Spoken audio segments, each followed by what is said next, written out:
साथीहरु नमस्कार, फेरि नयाँ भिडियोमा तपाईलाई स्वागत छ। र आज म भन्न गइरहेको छु तपाईलाई थम्बनेल। थम्बनेल कसरी बनाउने, थम्बनेलको फाइदा के छ, थम्बनेल कसरी बनाउन सकिन्छ र थम्बनेल बनाउने एपहरु कुन छन् त्यो बारेमा तपाईलाई म भन्न गइरहेको छु।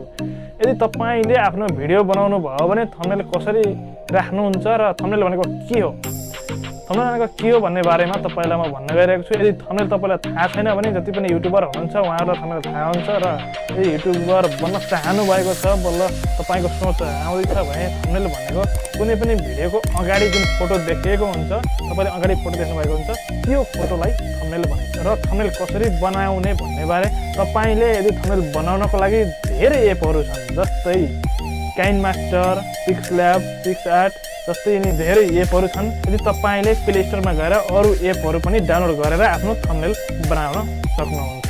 र थम्बनेलको फाइदा यो छ कि तपाईले आफ्नो भिडियोको अगाडि फोटो लाउनुहुन्छ, त्यसलाई नै थम्बनेल भनिन्छ। र थम्बनेलको फाइदा के छ भने कुनै पनि मान्छेले तपाईको थम्बनेल हेरेर मान्छेले क्लिक गर्ने गर्दछ र क्लिक गरिसकेपछि तपाईको भ्यू बढ्छ र 80% भ्यू भनेको थम्बनेलले लिएको हुन्छ।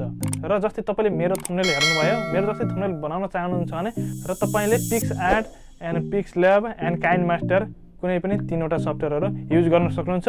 बिल्कुल फ्री छ, पैसा तिर्नु पर्दैन। र अरु कुनै सफ्टवेयरमा पैसा पनि तिर्नु पर्ने हुन्छ र यो सफ्टवेयरमा एकदमै फ्री छ।